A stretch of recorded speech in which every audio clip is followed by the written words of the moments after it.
When scripture loses its central place or its authority in the church, then you become open to being swept by every wind of doctrine. Now, if you can go to any other church, now here we are in the Assemblies of God, back to church, back to God. I can go say to the Methodist Church, or Dutch Reformed Church, or the Baptist. There are those things that are central that bind us. Even though we differ here and there, but you know when you listen that this is what holds us together. This is what makes us Christian. Now, whether again we are Pentecostals, we believe in miracles, we believe in tongues, we believe in prophecy. You may get another church which does not believe maybe in those things. But one thing they do believe in, what is central, is that you need to repent of your sins and turn to Jesus in faith, and thereafter live a holy life. That is central. So when you hold firmly to that way of God, you will not be swept by every other way of doctrine. You will not have somebody coming and telling you that there's a new revelation that I got from somewhere, or God said this and this to me. Whatever God has said to me is not central in the life of the church. If anything, it should supplement what God has already revealed in His word. I cannot have a groundbreaking revelation which is not found in the Word of God. Because if I allow that, I will be struck by every wind of doctrine. Now, in 1978, in the United States, in California, there was a pastor called Jim Jones. He took over 1,000 of his followers and went to a country in South America called Guyana. South America is an English-speaking country. I think it's majority black. So they had a big compound. What that person did, a very evil man, he led almost over 900 people to commit suicide and murder. All because they had departed from the word of God and gave the same authority to the word of man that the word of God should have in the life of the believers. Again in 1993, it happened in the USA, in Texas, where one man, I think it was David Koresh, he did a similar thing. He took them into a big compound, his people into a big compound.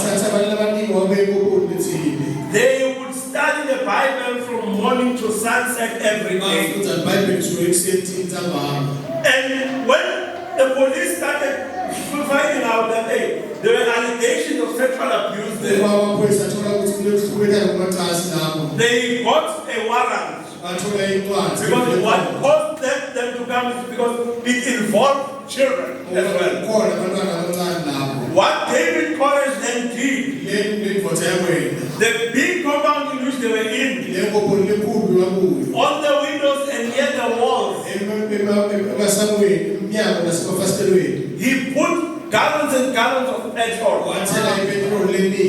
And when the police came, they were trying to go in. He opened fire. When the police were shooting back, the gallons of petrol exploded. And the whole amount was bad. Many people died. All because they listened to the word of man. And scripture lost its authority.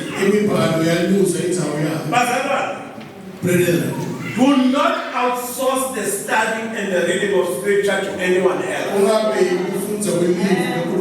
What happens here should supplement what you do on your own. Try to hear what God Himself says in His word to you.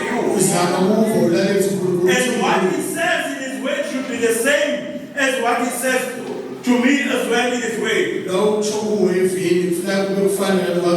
some of you know a week or two ago, people, well, I think September 2024, they were waiting for a rapture. And one of the trainee accountants in the company of KPMG, she put it in their computer system, and it went internationally. I don't know how the company is going to deal with that. I just hope that they don't fire her. They give her another chance. But it's because some prophet told people that. Others probably even sold everything they have, or gave away everything they have. Now, they did that, but the word of God says, neither the Spirit, neither angels nor the Son know the day. Only the Father in heaven knows. So what do you listen to? What do you listen to? The word of your prophet, or the word of God? Only the Father in heaven knows.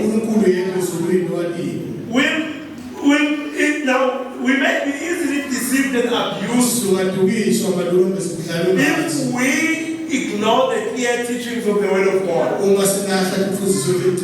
Now, sometimes in our attempt to try and be relevant, we will,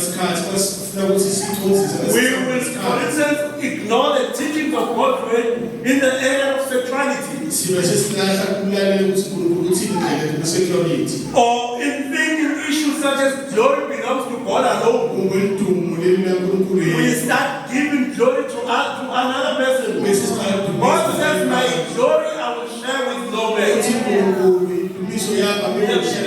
Even the whole thing of the prosperity gospel, you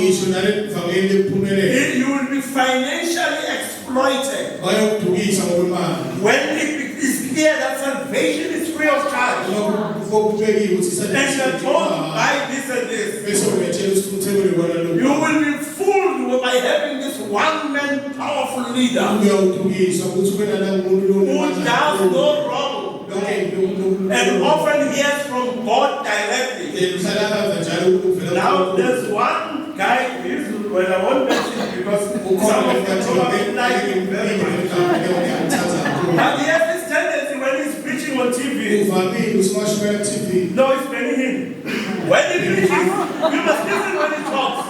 Even on TV, he says, oh, maybe he's praying. And he goes, oh, okay, Lord, I'm sorry, I'll tell them. He wants to give you the impression that he's communicating with God directly. And you know what he's lying? He is not talking to God directly. He wants you to trust him. Trust in his word. That's what we were saying yesterday. Even if he raised 10 people from the dead, nonsense remains nonsense. And if that is a sin, one will account before God. When God asks me, but why did you refer to nonsense? And I will say, God, because it was nonsense. Well done, my good friend. All these things that you have, what's about? You must buy bangles, they are point of connection or negative. Or put a sticker or use water. But they will offer you protection. And all